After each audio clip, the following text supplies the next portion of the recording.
चीन के हर धोखे का जवाब देने को तैयार है भारत। पूर्वी लद्दाख में बड़ी कार्रवाई की तैयारी में सेना।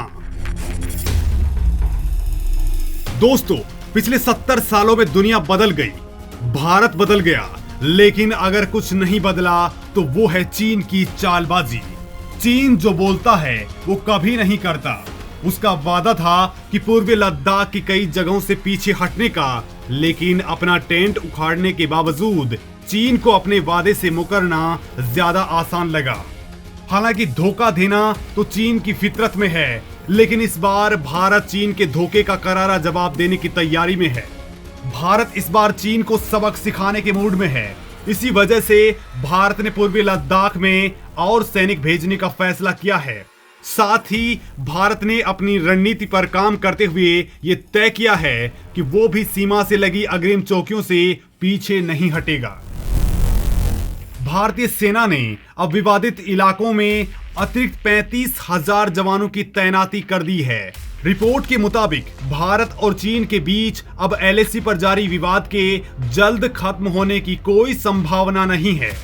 चीन ने पिछले दिनों डिसएंगेजमेंट प्रोसेस पूरा होने का दावा किया था, लेकिन चीन के इस दावे को भारत ने पूरी तरह से नकार दिया है। ऐसे में भारत भी पीछे हटने को तैयार नहीं है। माना जा रहा है कि सर्दियों के मौसम में भारतीय जवान इन इलाकों में डटे रहेंगे। सर्दियों के मौसम में रुकने के लिए सेना ने अभी से साजो सामान पहुंचाना शुरू कर दिया है। कश्मीर से लगातार साजो सामान से लदे ट्रकों को लद्दाख की तरफ जाते देखा जा सकता है। इन तस्वीरों को देखने के बाद सवाल ये उठने लगा है कि क्या भारत किसी बड़ी कार्रवाई की तैयारी कर रहा है। भारतीय सैनिकों को ऊंचाई और सर्दियों में रहने का पहले से तजुर्बा है। वहां पर तैनात भारतीय सैनिकों को मौसम और इलाके से निपटने के लिए मानसिक तौर पर तैयार किया जाता है, जबकि चीनी सैनिक लद्दाख के ऐसे मौसम को नहीं झेल सकते हैं, क्योंकि इन्हें चीन के ऐसे हिस्सों से लाया गया है जो अत्यधिक ऊंचाई और ठंडे मौसम के आदी नहीं हैं। कड़कड़ाती ठंड में लंबे टकराव को तैयार है भारत।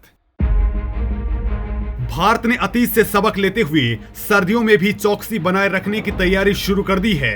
0 से 50 डिग्री तापमान नीचे हो या फिर बर्फीले तूफान, हमारे जवान एलएसी के पास निगरानी चौकियों पर मुस्तैद रहेंगे। सर्दियों में जवानों को विपरीत हालात से बचाने के लिए सेना ने विशेष तंबुओं के अलावा सैन्य वर्दी और जूतों को खरीदने की प्रोसेस शुरू कर दी है।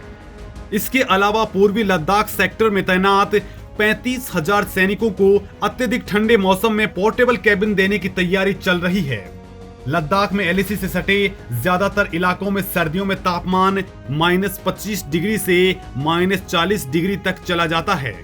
कुछ इलाकों पर तो ये -50 डिग्री तक पहुंच जाता है।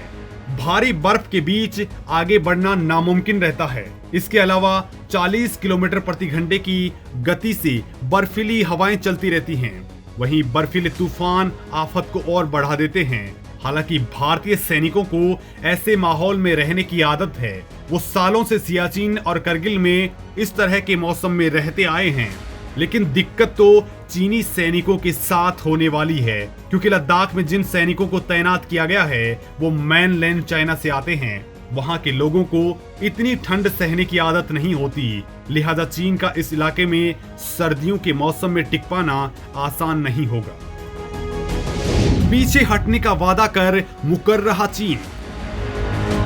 चीन के विदेश मंत्रालय ने दावा किया था कि लद्दाख में कई इलाकों से चीन की सेना पूरी तरह से पीछे हट गई है और हालात लगातार सामान्य हो रहे हैं।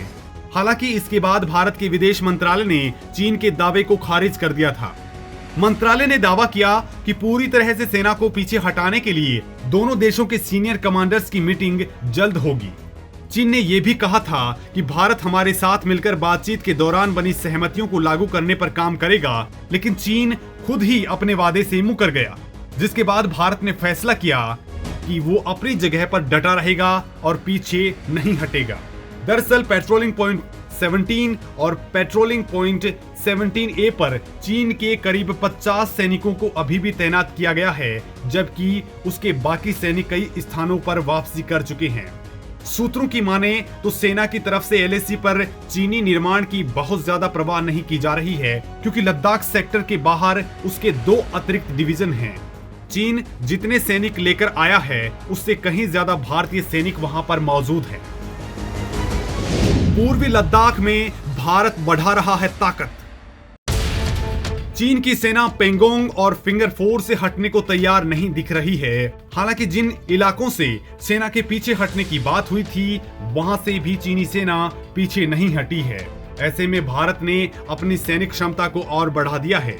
चीन की हरकतों को ध्यान में रखते हुए भारत ने पूर्वी लद्दाख में 35,000 और सैनिकों की तैनाती कर दी है। इसके साथ ही भारत ने भीष्म टैंक, अपाचे युद्धक helicopter, Sukhoi 30 MKI fighter jet, Chinook helicopter और ध्रुव युद्धक हेलीकॉप्टर की तैनाती कर दी है। पूर्वी लद्दाख में भारत ने तोपों की तैनाती बढ़ा दी है ताकि किसी भी सूरत में चीन को मुंहतोड़ जवाब दिया जा सके। और इस वक्त रफाल फाइटर जेट भारत आ चुका है और इसकी पहली तैनाती लद्दाख के लिए ही होने वाली है।